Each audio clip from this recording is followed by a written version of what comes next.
Good morning, good evening, good afternoon, wherever you are in the world. This is John with Tommy's Top Picks here to bring you your weekly flesh and blood market update. Today is not really that different from last week.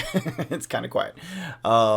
We are still in the downtrend market, as we've talked about before, and let's just jump into it, talk about what we see, and there's a few things I wanted to bring up about the economic situation. I know people enjoy that, so there has been some new info in the last couple of days, so I figured it's worth spending a few minutes on.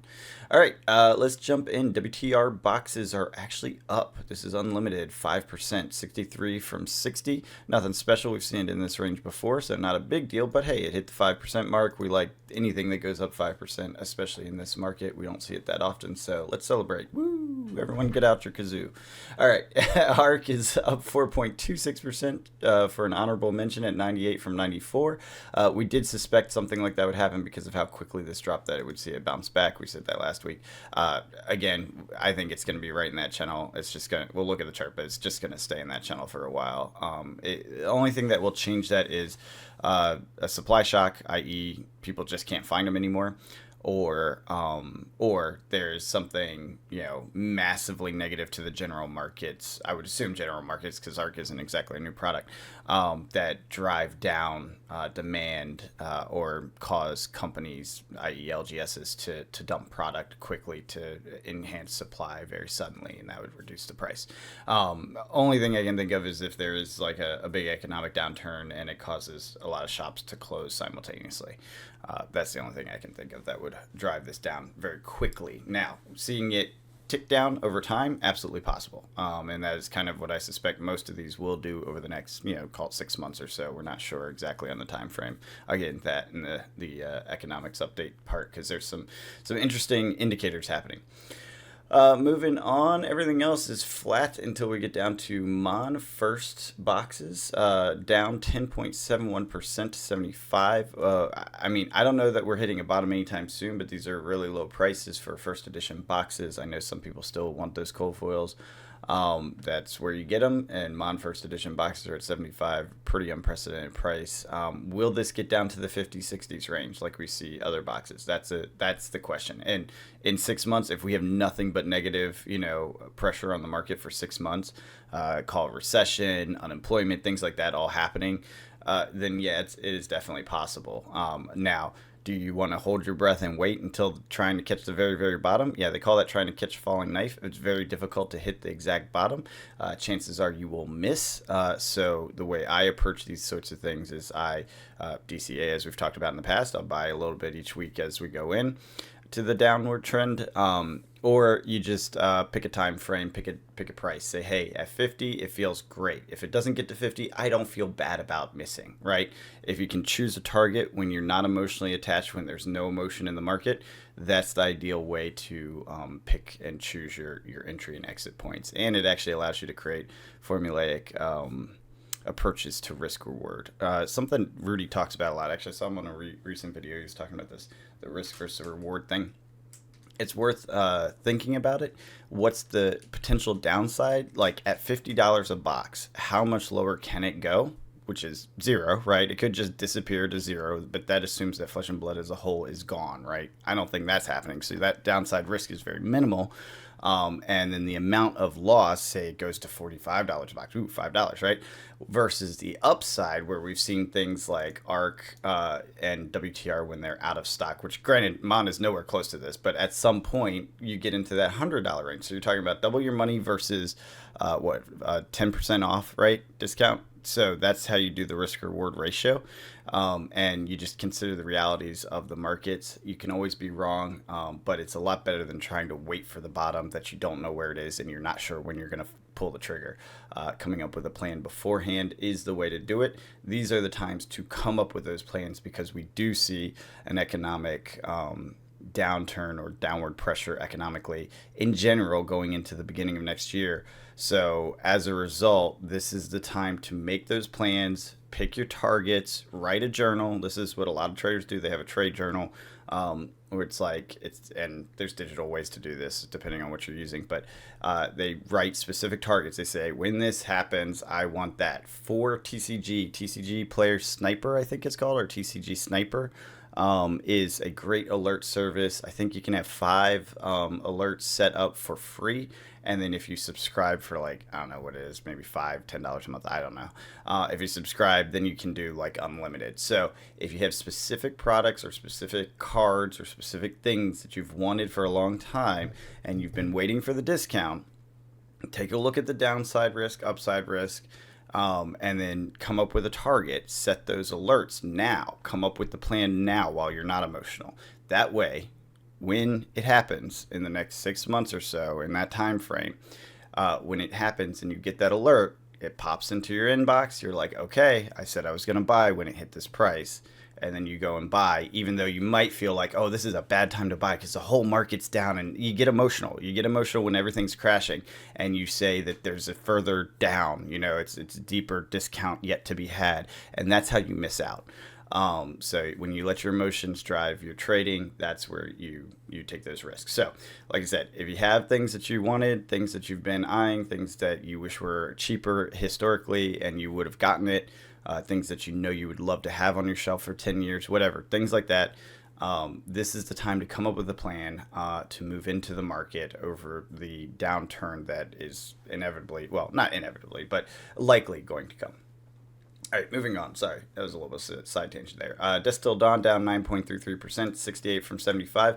It's a deep drop, but I mean, this is like the doldrums of a set, right? We're always, the 2 set back is always the big drop. So I don't see anything special here. This is just normal market behavior. We've seen it with every single set. Evo is down 5.33% to 71 from 75. Again, we're at the doldrums of this set, i.e. people are like, okay, it's fine, it's good, but I got everything, right? There's no like high demand running for the boxes sort of thing. And so as it starts to slow demand there, this set and then the previous set obviously both tend to drop. That is something that happens every time. We've seen it a lot, so nothing special there. Moving on, I did want to point out first edition cases of WTR and ARC are both off the market now. We talked about this over the last few weeks, this jump from 7,000 for ARC to 24,994. They're gone. Both of these are now gone. There's nothing listed on TCG Player as of this moment. Will that last? I don't know. We've seen this happen before. So it may last, it may not last. I suspect these are really, really running dry, and you won't see these on the market anymore. We talked about it a long time ago about getting a position and discounts and all that stuff. It's way past the hour for that at this point. I don't think you're going to be able to find it too very easily. And anyone who has these is probably holding for the long term. I don't see them dumping unless they can convince people that they're worth a great deal. Just because as it goes into a downward market, people aren't going to want to let go at that discount. It's just easier to hold on, right? So moving on, Tales of Aria First Edition cases up 8.53%. Why? Because Tales of Aria. I mean, who knows? No one ever knows. What the hell is up with Tales of Aria? Sorry, you guys, I've gone through it many times. I don't get it. It just is what it is. Tails does what Tails does, right? It's nothing special, actually. It's right back to where it was a month ago. But why? Why 8% jump? Like what caused it to go up? I don't get it. I don't get it. It was a decline. It wasn't particularly dramatically fast. I don't know. I don't know what made it go up. If you know, let me know in the comments. I have no idea. Tails is always tails. Okay, so a couple things. Inflation and CPI came out. Core CPI, which is Consumer Price Index, came out at, I want to say it was lowest in 2 years. Inflation is down to around 3%, which is still above the Fed target of 2%, but it's heading in the right direction and it's stabilizing on a decrease, right? So it's still 3% inflation, which you want to have some inflation in the economy. It doesn't work otherwise. But 3% is a little bit over the target of 2%. That's what Fed is targeting. That is a relatively arbitrary number. There's been a lot written about that if you want to look into it.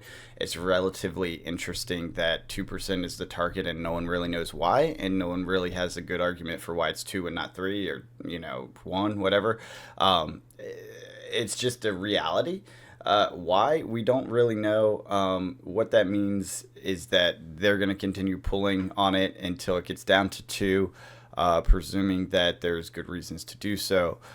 It does appear to be decreasing. The inflation rate is decreasing each quarter, give or take.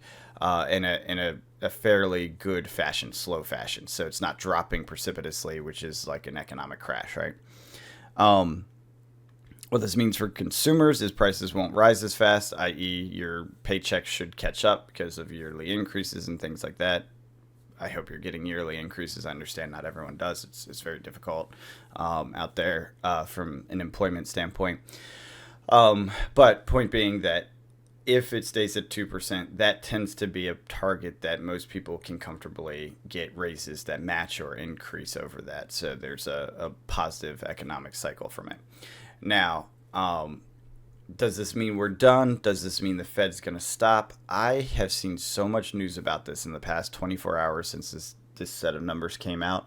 And I'm talking big banks, analytical firms, trade firms, people that have lots of inside data, lots of deep analysis capability, and they are all over the place. I saw something like UBS was saying we're definitely going to get a major recession next year in the U.S. I saw, I can't remember, one of the big VC firms said there's no recession. We're done. This is it. The Fed's going to cut rates aggressively starting in spring, which would be the opposite of what's happening. Well, I guess it technically would if there was a crash, but they were saying opposite things. They were saying there wasn't going to be a crash. We're done. And the Fed will start cutting rates to enhance the economy, which doesn't make sense to me, just to be honest. But everyone has their way of looking at things and data that they look at. I'm seeing all over the place. The narratives are all over the place, which tells me one major thing. No one has a fucking clue. That's where we are right now. The market has behaved so oddly for so long that the standard things that people use, because everyone has their kind of inside formula algorithm that they use to track the economic maneuvers and moves, and then they react to it in certain ways. And it's usually based on the positions and structures that they hold, right? If you hold a lot of bonds, if you hold a lot of this, that, or the other, you have to react to things differently, right? So, which is why they have different narratives, because they're looking at slightly different things and the impacts are different. But the reality is all of those triggers and all of those indicators have been misbehaving for over a year now. And what that means is they're relying on old ideas and trying to apply it to this new paradigm and can't quite figure it out because everything's based on historic data. That's how economics works, generally speaking. There's a few ways to look ahead, but they're not 100%. Obviously, they're not 100% reliable, and they're very risk heavy. So that you have to hedge and do all this other stuff. Point being, we look at this situation. Generally speaking, economics people are scratching their heads saying, we aren't actually sure what's about to happen. I think the Fed has indicated pretty thoroughly that they want to stay hawkish, or dovish, I guess it is. Actually, I'm not sure which way it goes for that. Aggressive on interest rates. They want to hold them high longer, specifically to help drain the excess liquidity out of the market. I've seen some arguments that the quantitative easing in alliance with the increase in inflation, and I mean, not the increase in inflation, the increase of interest rates, is kind of a new paradigm that hasn't ever been dealt with before. And typically the interest rate increases would draw the market down really quickly because there's a good reason to do that. But with all the extra liquidity in the market, it's taking a lot longer, which is why none of the triggers are doing what they're supposed to. They're like on a massive time delay, which kind of makes sense. I kind of buy into that theory. I'd want to see more data on it, but there's some reasonable arguments there. That liquidity is drying up. We're seeing individual banking dry up. So savings accounts and things like that are starting to deplete. Credit is starting to go back to record levels or kind of linear in alignment with what it was before. So that means people are using their credit cards as much as they used to, et cetera, et cetera. What that ends up meaning is that we're back to a normal inflationary market. And when that happens, then these sorts of mechanisms start to work again. Are we there yet? I don't know. They've been saying we're going to be there for a year, right? And we're not, right? So I have to say, I'm the first to say, I don't know. It is a very weird market. It has been a very weird market for a while.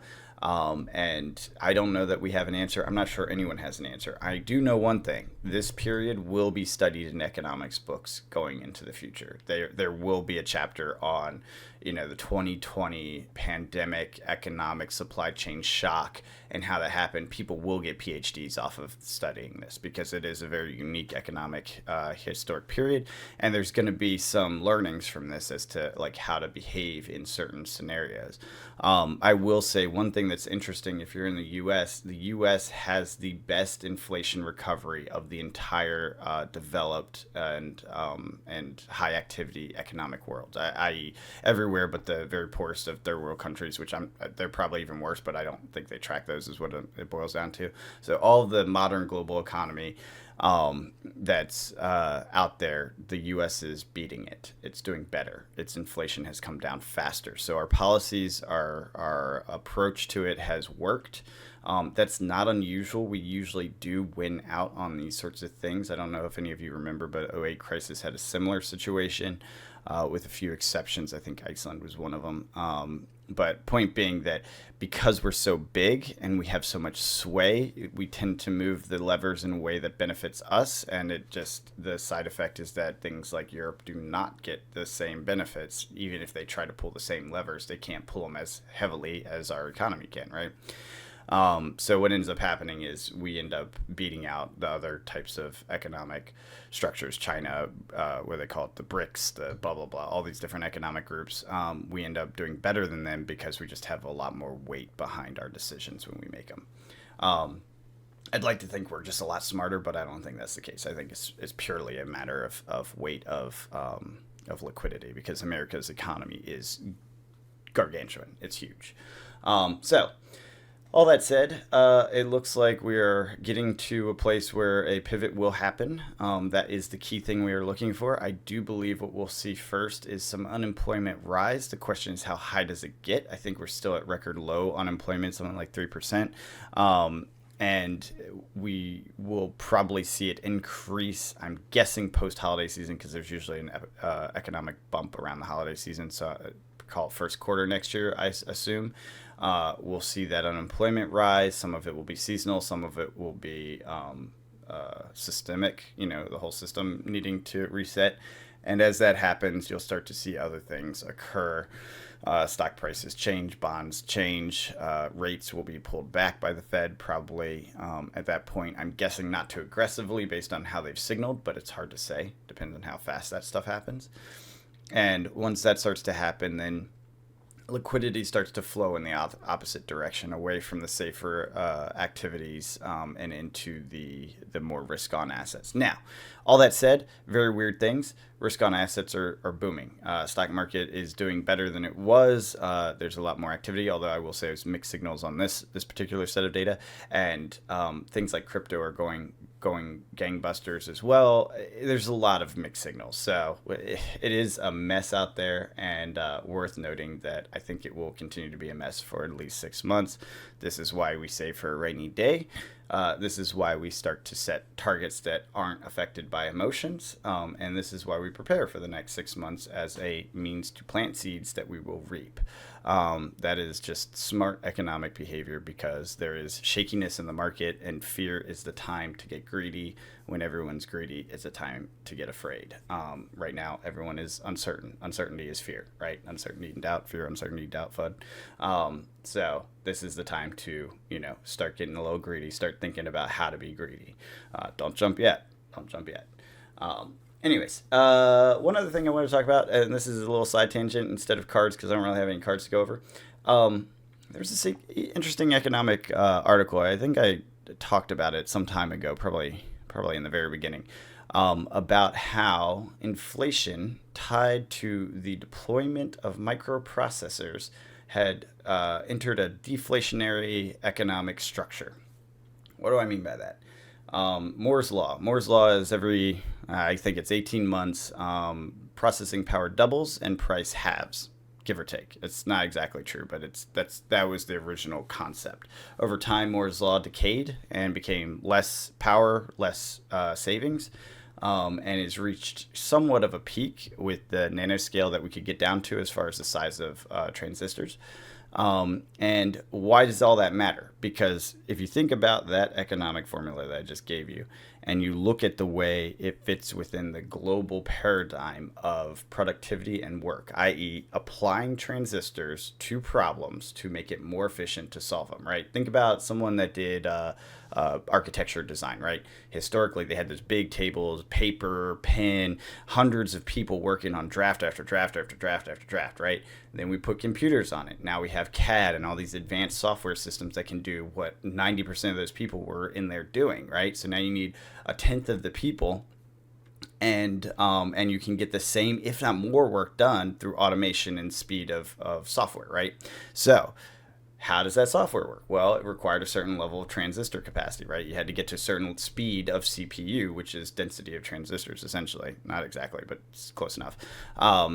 And what ended up happening is that the more transistors you threw at a thing, not exactly, but again, close, the faster the software could become, the more complex the software could become, the more competent software could become, until we have AI now and things like that, right? That can speed up all sorts of stuff.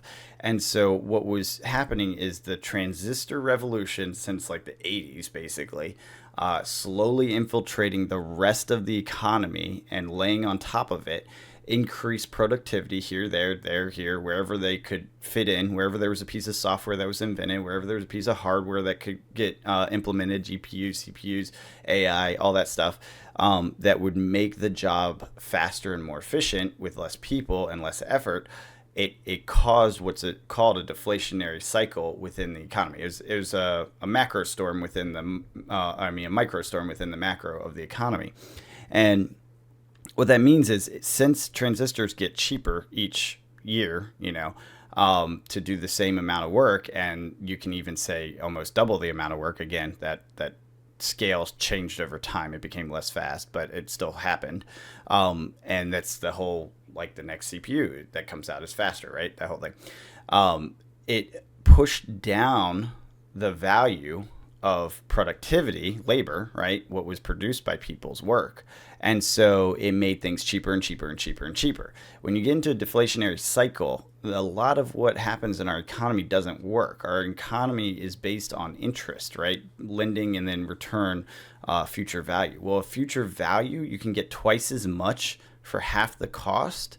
Then why would you ever pay with financing? And when you stop paying with financing, because essentially if you just wait and save your $10, we'll call it $10, save your $10 for the next year, you'll get twice as much for the same price. Why would you ever borrow it to future value it? The offset doesn't make sense anymore. So when that happens, you get deflationary economy, and deflationary economy defeats inflation. Not inflation, interest-based banking structures, economic structures, which is the entire foundation of the entire global economic system. All of capitalism is based on lending at interest. This is part of why we had such low inflation for so long. Like, they tried to get it back to 2%, and they had the hardest time for like decades. Now, pandemic happened. This is where it's interesting. That impact was only on parts of the economy. Obviously, your lawnmower isn't improved by software, right? It can be now with the robots, right? It's getting there, but it's not everything, right? Your HVAC isn't improved by that. A little bit here and there, efficiency, electricity use, etc., but not like day-to-day stuff, right? There's a lot of things that were not being impacted positively by this. And so it's a partial in, partial out economy around this deflationary Moore's Law world. On top of that, Moore's Law started to decay and become less useful. So I think it's, like I said, I think it was doubling for half the price every 18 months originally. Well, it went down and down and down, and I think it ended up at like, it took, was it like 24 or maybe even 36 months to double, and it was only 20% off, something like that. Go look it up. It's out there. The numbers are out there about how Moore's Law decayed. Essentially, our ability to produce more transistors in a tighter space became limited by literal atoms. Like, we're down to atom level transistors, right? And so when you hit that roadblock and you have this economic deflation push this whole time, it creates this artificial deflationary structure that essentially started to rebound back, and then the pandemic hit, which threw off logistics, right? And one of the big things you might remember me talking about this that got thrown off with my companies was manufacturing of chips, right? Because it was Taiwan and various places did very strict lockdowns and got very careful about COVID, and as a result, chips were not able to be available. You remember when car prices went up because they couldn't get chips for the cars, right? That was one of the things. All over the economy, suddenly this thing that created a deflationary force that allowed for prices to stay low and inflation to stay low, it all stopped staying low. On top of that, you have the greedflation of people jacking up prices because money was flowing from the Fed. People say just the Fed giving money out or whatever, the Treasury giving fund money out is what caused inflation. That's actually not true. We actually have a lot of data to prove that's absolutely not what happened. Something like 60 or 70% of inflation was driven purely by price increases by corporate side because they could, right? Because the money was there and they could get away with it, and no one would argue because they had the money, right? And that's just a natural order. That's what will happen if someone has that opportunity. But it's not that the prices were increased because suddenly people were just throwing money all over the place and being crazy. There was some of that. Like I said, it's only 60-40, right? So some of it was in there, baked in there, but a lot of it was excessive profits, because you can't argue that inflation on my inputs is causing the prices to go up, which is what all corporations are basically arguing, and also say that you have record profits, because that means that the inputs are not linearly tied to the profits if you have record profits at the same time. And that's what was happening. So the reality is that they were overcharging because they could get away with it, and that's how corporations are supposed to work. They're supposed to grab as much value as they can. And when that happened, it was an entirely different thing. It's entirely different thing when you have all of this come together, and the inflationary market that was deflationary as a result of various chips and things like that hit this supply chain difficulties, like the real ones where chips can't get to cars and things like that, hits this greedflation situation, hits a labor tightening, which also happened. That definitely did happen. You had 1 million plus people die in America. That does change the economic structure of who can work, and it's obviously the people that are out in the field the most often. Therefore, there's these labor shortages. And then you have increases in wages, which then again also adds to the inflationary components, because those are inputs, right, to the bottom line. So you have all these complex factors coming together from multiple angles, and it creates this emergent scenario where we have this, I wouldn't call it hyperinflation. Now, frankly, this was a relatively tame inflationary period if you study history. In the 80s, they were in like 18%, like crazy level. Like we got to 8, that was bad, right? But can you imagine 18% inflation? That happened in the 80s, right? As a result of the oil crisis. Anyways, I don't want to get into that. Point being, it's been worse in the past. This was a relatively tame inflation, so it wasn't hyperinflation. Relatively tame inflation period. It's coming back down now. I think what we're starting to see is the supply chain of complex manufactured goods, such as microchips, are becoming more available, and you're starting to see that deflationary instruction back into the economic structure. And as it continues to grow, and with things like AI, where it can affect more and more different parts of the economy, it will continue to put that deflationary pressure again. Anyways, that was a very long side tangent. I apologize. I did get way off there, but I thought that was fun stuff. I started thinking about that the other day. Anyways, let's go through some charts. Get back to the reason you're all here.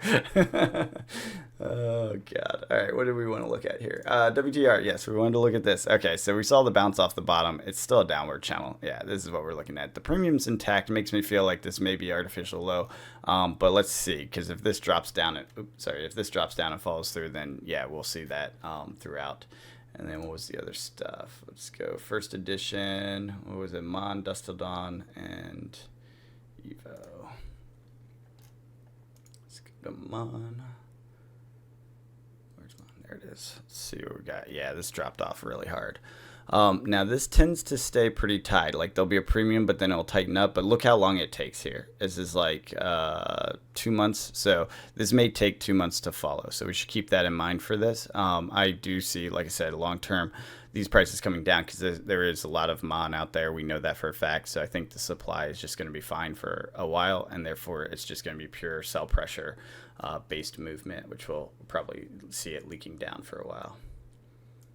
Dusk Till Dawn. Yeah, dropped off a cliff. Premium is now in space, which is actually unusual for a 2.0 product. We've talked about that before. We'll see. This will probably bounce back. That's my guess, that bounce back up. But we'll see where it lands and how that plays out. And then Evo. Oh yeah, this is a new product, so we don't have a whole lot of data yet. Anyways, yeah, it came off of its hump. It did its little Nike check hump and back down. I suspect it will go down. There's just no reason to think that it will end up anywhere other than continued downward pressure. It's a new set. It's going to hit its doldrum, and then second doldrum. It happens. Like, there's nothing special there. That's fine. All right. Well, that is it for today. I hope you enjoyed my little side ramble there. I was thinking about that. I figured I'd share some of those thoughts with you, and then my mouth just kept going. I had a hard time stopping. It was fun. Anyways, I hope you enjoyed it. I hope you're out there cracking packs, playing games, and enjoying this hobby that we love. Until next time, have a good one.